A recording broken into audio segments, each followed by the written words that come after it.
Olá, eu sou a Pri, seja bem-vindo. Fique no vídeo até o fim, mesmo ele sendo parte de um projeto de leitura conjunta, porque eu quero a sua opinião sobre algumas questões que serão debatidas. O meu desafio é gravá-lo rapidamente, e eu estou tentando pela milionésima vez e agora está acabando a bateria do celular, então colabore pelo menos assistindo. Este é o 6º vídeo do projeto Lendo Ana Karenina, do Lev Tolstói. Eu estou utilizando esta obra aqui, que é da falecida Kozak Naif, uma edição muito bonita, que agora está muito cara, mas, de qualquer forma, estarão os links no YouTube para compra na Amazon, porque tem alguns vendedores terceiros disponibilizando a obra, e para a obra Lições de Literatura Russa, que tem o texto de apoio para este livro, do Vladimir Nabokov. Este trecho vai da página 167 à página 217. E ele vai circular em torno de mais ou menos 7 personagens. O primeiro personagem, os primeiros 2 personagens que nós vamos falar é um dos principais e um secundário, que é o Lievin. O Lievin foi baseado na figura do Tolstói, então é o único personagem que não faz parte de nada tão ruim. Aliás, ele é bom, só tem características boas, e tudo que acontece ou quando ele tem algum sentimento ruim está baseado em algo que fizeram para ele, por mera coincidência. E o Stiva. O Stiva é o irmão da Ana Karenina, que é a personagem principal do livro, e na primeira cena do primeiro vídeo que a gente fez desse projeto, ele trai a esposa, mas a fala dele ao longo do livro fala dessa lascívia e dessa questão dele, desse fascínio dele com as mulheres, fora a esposa, a quem ele com quem ele não tem nenhum interesse, nem em continuar e nem em apego emocional ou físico. Bom, então, o Stiva está chegando na região em que está a fazenda do Lievin para vender a fazenda. Ele quer vender as terras para desfazer-se delas, só que o Lievin está saindo para caçar e ele vai caçar com o Lievin. A descrição do Tolstói sobre toda a cena de transformação da natureza, a passagem das estações, é sempre cirúrgica e muito bonita, e você consegue vislumbrar a cena integralmente em cada detalhe, embora não seja exaustivo, como eu disse, ele é cirúrgico para isso. Durante a caçada, o assunto é a Kitty. A Kitty é a irmã mais nova da esposa do Stiva, a cunhada dele, que deu um fora no Lievin. Então ele acaba dizendo que a Kitty está em tratamento porque ela ficou doente no exterior. E a esta informação o Lievin reage com certa satisfação, justamente porque ele sofreu muito quando ela escolheu o Vronsky e não ele. Porém, o Vronsky se tornou amante da Ana Karenina e ela acabou ficando sem nada. Bom, desse trecho, a única coisa que compete assim transcrever literalmente é o comentário do Stiva sobre as mulheres. Veja bem, mulher é um tema de tal ordem que, por mais que você o estude, sempre se apresenta como algo totalmente novo. Então, melhor seria não estudar, diz o Lievin azedo já. E o Stiva responde, nada disso, não sei que matemático falou que o prazer não estava em descobrir a verdade, mas sim em procurá-la. E em quantas situações isso é real, né? Que seria o que permeia os objetivos. Chegou no objetivo, acabou, ele não tem mais graça, passa para o próximo. Em termos aqui de traição, ele usa isso para justificar a busca dele por tantas mulheres, o Stiva. Bom, o segundo fato é que eles vão para a casa do Stiva e recebem o Ryabinin, que é um comerciante que vem para comprar as terras que fez a proposta para o Stiva. O Lievin, que já está azedo, é contra essa transação e ele diz que a culpa, inclusive, da falência, né, da aristocracia, assim, da crise aristocrática, está naqueles que se desfazem das coisas de valor a preço de banana, digamos assim. Bom, é lógico que o Estiva discorda, mas no final da cena a gente sabe que ele realmente foi embromado e que o comerciante teve uma vantagem comprando as terras dele. A crítica na fala do personagem é muito interessante. Para o Lievin, que é a figura, né, reflexo do Tolstói, a aristocracia não é constituída por aqueles que tiveram um golpe de sorte ou se tornaram milionários por causa das oportunidades de negócio, e sim daqueles que saíram de famílias tradicionais e com muito esforço conseguiram ou manter ou desenvolver o seu patrimônio. É muito interessante isso. E aí eu pergunto a você, quais são as outras obras que falam da aristocracia e que debatem essa questão do que é tradicional e dos novos ricos na literatura mundial, na literatura brasileira? Coloca nos comentários para mim. Bom, essa cena encerra-se aqui e nós vamos à cena principal, que é a cena, porque o Tolstói trabalha com esse paralelismo em que ele, em duas situações, casam muito bem, mas não interferem uma na outra. Nós temos a Ana, que vai receber o Vronsky na sua casa, na varanda. Ele quer, porque quer, ele vai para uma corrida, mas antes ele quer encontrar com ela. E a gente vai ter o encontro aí do amante, dos amantes.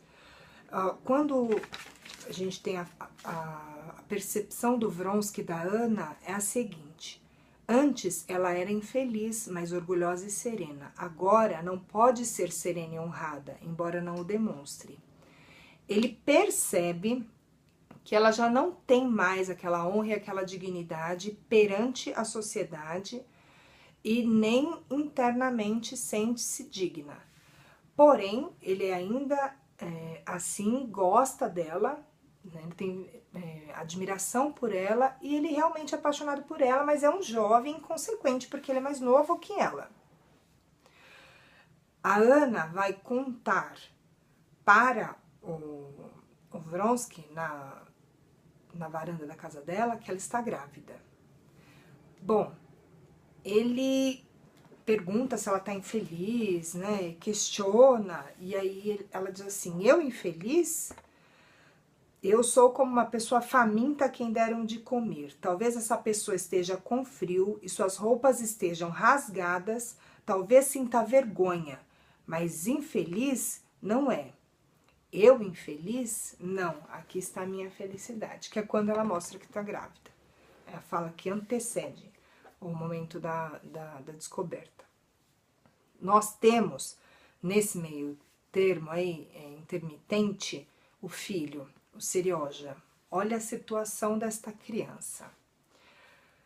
O Serioja não sabe qual sentimento ele deve nutrir em relação ao Vronsky.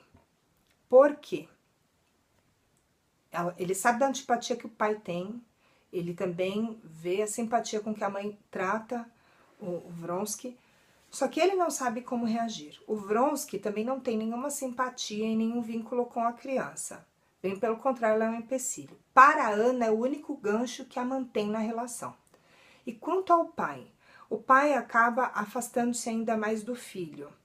E nessa questão, né, nesse meio termo, tem uma cena muito dolorida em que o pai vai encontrar com a Ana, o que precede a ida deles à corrida que vai acontecer, né, a corrida de cavalos, só que ele põe a mão nos ombros do filho e diz: meu rapaz, meu jovem rapaz.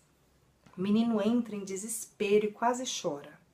Então ele tem medo dessa figura paterna, ele não tem um vínculo e nem esse pai tem com essa criança. A única âncora que esta criança tem é a mãe, que está nesse entreveiro e querendo sumir, largar tudo. Imagina o desespero desse menino. Bom, o marido da Ana, Alexei Alexandrovich, está doente, vem trabalhando cada vez mais, tentando sair dessa situação, desse lodo em que ele se envolveu. Toda vez que ele vai encontrar com a esposa, geralmente tem uma terceira pessoa. E é assim que ele encontra com a mulher e vão ambos assistir a corrida. Mas ela vai com a Betsy, que é com quem ela anda muitas vezes agora e mais frequentemente, que é a prima do Vronsky, o amante dela. A gente não consegue saber se essa Betsy é amiga dela ou não, ou é conveniência, ou se ela tá tentando proteger o Vronsky. O irmão do Vronsky e a mãe do Vronsky já começaram a criticá-lo e querem que ele termine essa relação, mas ele não dá ouvidos a isso. Muito diferente da reação da maioria dos personagens, dos amantes, quando descobrem da gravidez em outras obras da literatura mundial, o Vronsky fica feliz com aquilo e fala que vai fugir com ela, porque na hora ele não tá também nem preocupado com a situação. Talvez isso seja o que vai imprimir na alma, né, da Ana, para que ela tenha a reação que vai fazer o desfecho desse trecho. Bom, eles vão para a corrida. Algo sobre o marido que é importante, né, para saber assim o estado desse homem que está doente. Aqui, vamos ver aqui. Deixe frouxa a corda de um instrumento musical e experimente arrebentá-la. É muito difícil, mas estique o máximo possível e deposite apenas o peso de um dedo sobre a corda retesada que ela logo arrebentará. Ele, com a sua assiduidade, com o seu rigor no trabalho, está retesado até o último grau. E a pressão externa é grande, é pesada. Bom, esse marido está assim quando, no meio da corrida, o Vronsky monta a égua frufru e o principal adversário, que é o que vai terminar, né, a corrida com ele, é o Macotinha e o gladiador. Num erro de movimento que não tem nada a ver com o emocional dele, ele cai e a égua quebra a espinha. De onde a Ana está, ela só consegue ver o tombo, mas não consegue visualizar o que aconteceu com o Vronsky, ela entra em desespero. Isso na frente do marido. Aquela situação não é percebida só pelo marido, mas também por quem está no local. O marido, então, estende o braço a ela, que está nervosa, e diz, vejo que a senhora não está bem, vamos, vou acompanhá-la. Ela fala que não vai embora, ele fala, vamos. E no veículo, na volta, ele confronta a Ana e novamente vai falar com ela sobre o comportamento dela e tal. Só que ele vai encerrar a fala dizendo que ela o desculpe se ele estiver equivocado. É aí que a porca torce o rabo, porque ela simplesmente responde assim: o senhor não se enganou. Eu fiquei desesperada e não posso evitá-lo. Ouço o senhor e penso nele. Eu amo a ele, eu sou a amante dele, não consigo suportar o senhor. Eu o temo, eu o desprezo. Faça de mim o que quiser. Esse casamento em crise já é apresentado como um casamento infeliz na abertura do livro. Isso é tratado no primeiro vídeo. Porém, as características ruins que ela começa a atribuir ao marido são uma forma, isso Tolstói descreve, de livrar-se do peso que é o que ela está fazendo, do quão ruim é. E aí eu pergunto a você, diante de tantas coisas, diante de tantas situações, quem é para você a Anna Karenina? Ela é uma mulher à frente do seu tempo ou ela é apenas uma mulher liviana? Esse marido que só trabalha, que sempre a tratou com frieza e está nessa situação, ele provocou isso, ele não merece isso? E esse filho? Quem é o maior culpado pela situação do filho? O amante, a mãe, o pai? E eu ainda pergunto a você, quais outras obras da literatura mundial têm situações parecidas? Ou da literatura nacional? É isso que eu gostaria que você comentasse aqui. O vídeo existe, o canal existe para vocês e é para fomentar o debate, para que eu possa refletir e crescer e talvez contribuir para a reflexão de vocês. Portanto, deixem os comentários aqui. Gostou? Clica, compartilha, vai lá no canal, curte, não vai doer nada. Boa noite, nos vemos no próximo vídeo.